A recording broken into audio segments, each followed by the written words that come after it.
Shalom Bapak Ibu Saudara yang terkasih dalam Tuhan. Hari ini kita masuk dalam hari yang ke-19.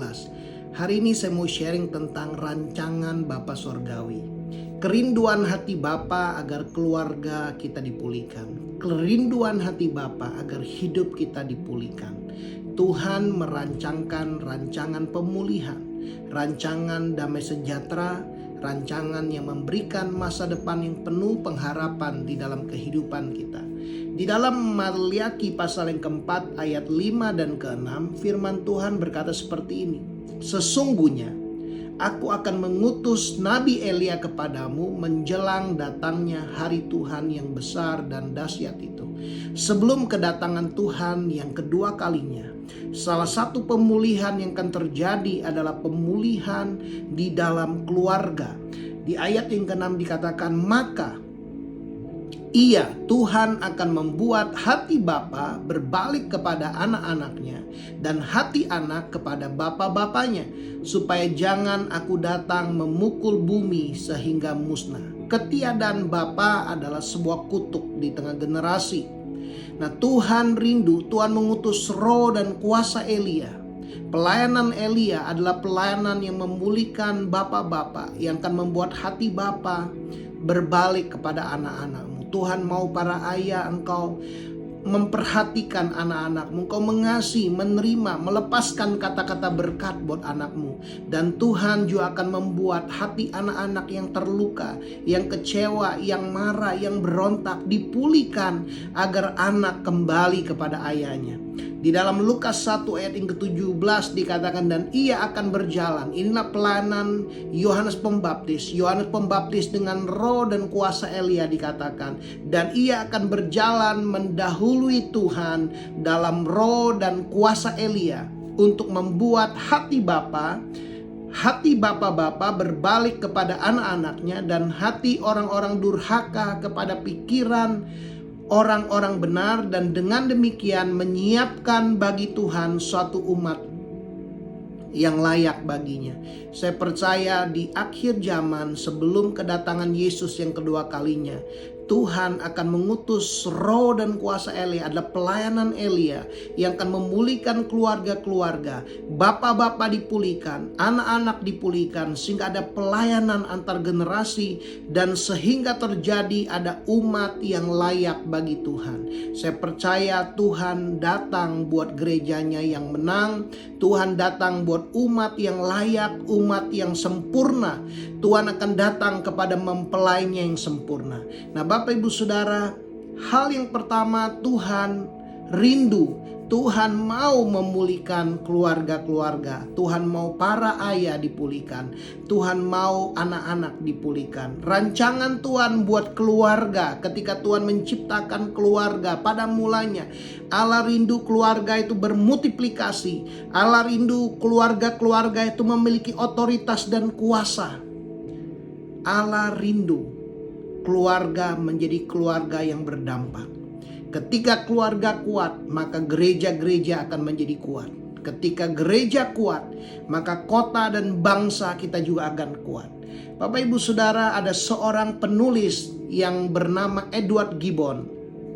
Pada tahun 1789, dia menulis dalam History of the Decline and Fall of the Roman Empire, sejarah kehancuran dari kerajaan Roma yang kuat dimulai dari meningkatnya tingkat perceraian yang terjadi di tengah-tengah keluarga.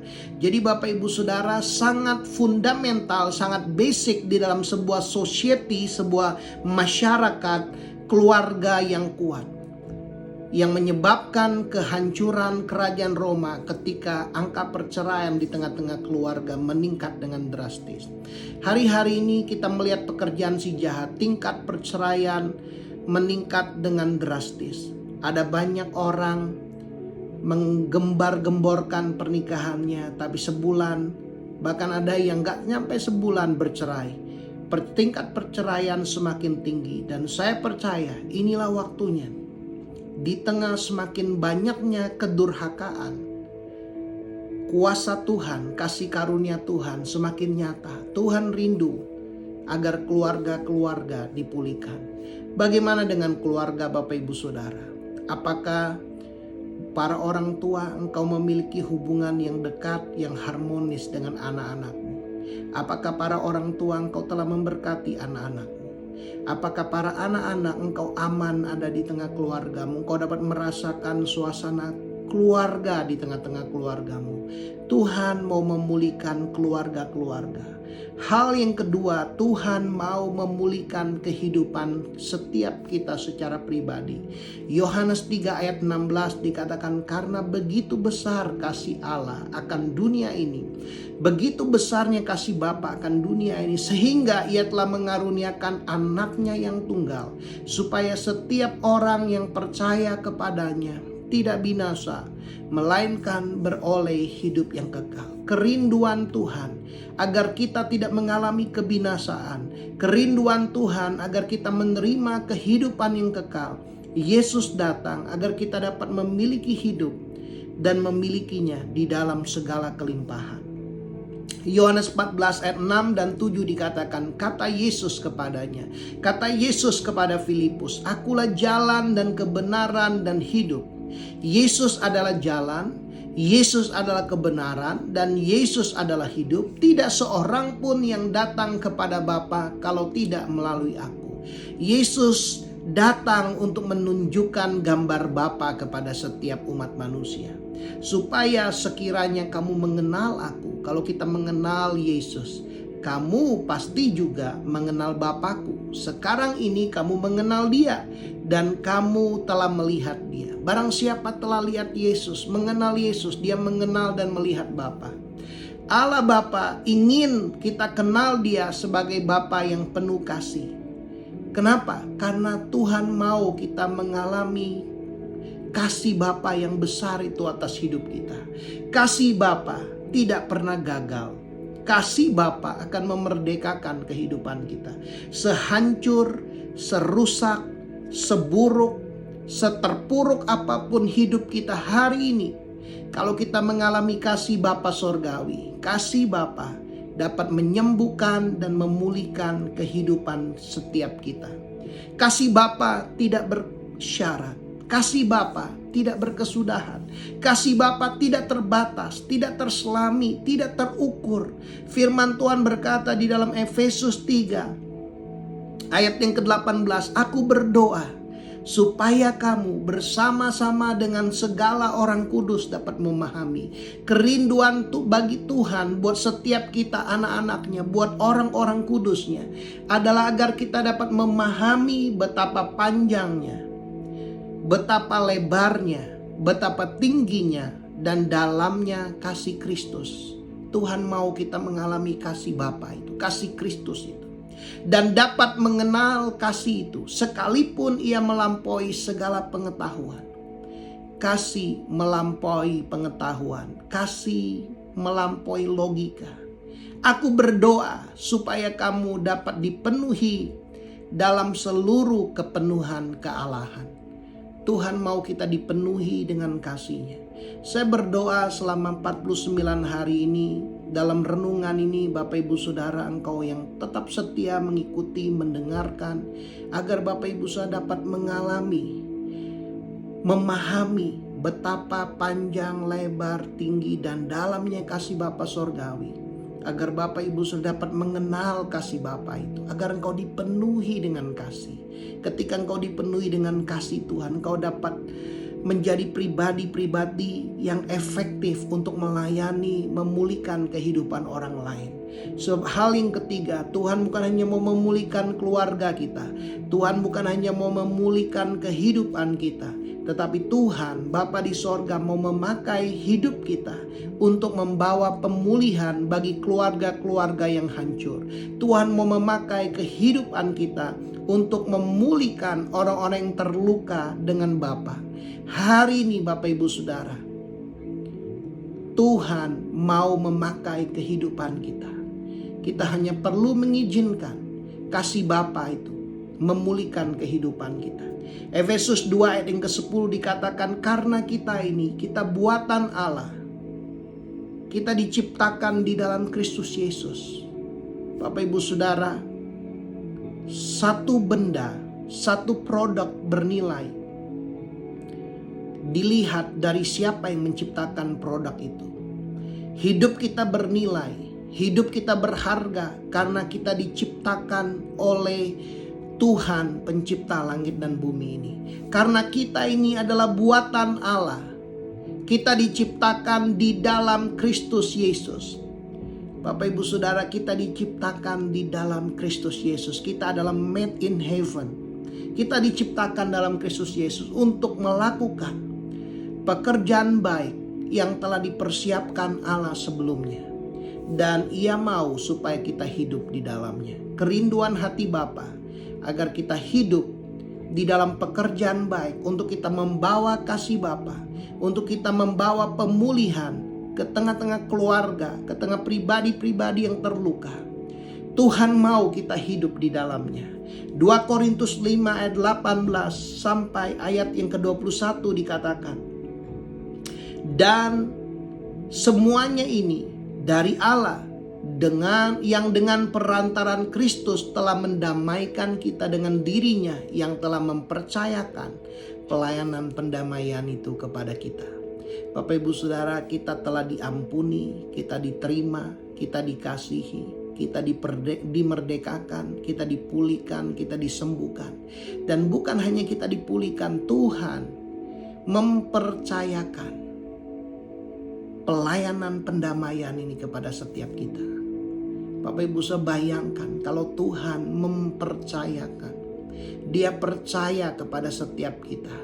Kalau ada di antara Bapak Ibu saudara, mungkin kau seringkali tidak dapat dipercaya oleh orang lain. Tapi dengar baik-baik, itu bukan identitasmu yang asli. Karena 2 Korintus 5 ayat 17 berkata, siapa yang di dalam Kristus, dia adalah ciptaan yang baru, yang lama sudah berlalu, yang baru sudah datang. Hari ini ketika engkau percaya kepada Yesus, ketika engkau berkata, Tuhan aku percaya kepadamu, engkau menjadi ciptaan yang baru. Bapak Ibu Saudara, engkau ada ciptaan yang baru di dalam Kristus. Engkau diciptakan untuk melakukan pekerjaan baik. Tuhan telah mempercayakan pelayanan pendamaian ini buat kehidupan kita, setiap kita. Ayat 19 dikatakan, sebab Allah mendamaikan dunia ini dengan dirinya oleh Kristus, dengan tidak memperhitungkan pelanggaran mereka. Tuhan tidak memperhitungkan pelanggaran yang kita lakukan. Ia telah mempercayakan berita pendamaian itu kepada kami. Bapak Ibu Saudara, Tuhan mempercayakan berita kabar baik ini tentang kasih Bapa yang tidak bersyarat, kasih Bapa yang tidak berkesudahan ini, kasih Bapa yang tidak terbatas, tidak terukur, tidak terselami kepada kehidupan kita, agar dunia ini dapat mengalami kasih-Nya, agar keluarga-keluarga, agar pribadi-pribadi yang terluka dapat dipulihkan. Jadi kami ini adalah utusan-utusan Kristus. Setiap kita Bapak Ibu yang percaya kepada Yesus, kita adalah utusan-utusan Kristus. Seakan-akan Allah menasehati kamu dengan perantaran kami. Tuhan mau menasehati keluarga-keluarga, pribadi-pribadi yang terluka lewat perantaran kita. Bukan kita yang berbicara, tetapi Allah yang menasehati lewat Bapak Ibu Saudara.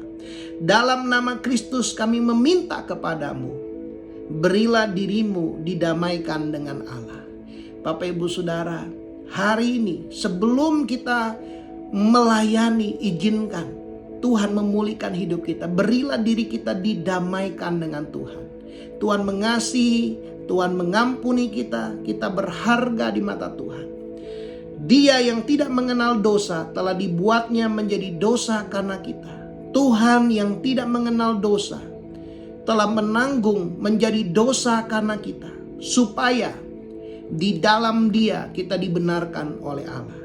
Bapak Ibu Saudara, kita yang percaya kepada Tuhan, kita dibenarkan.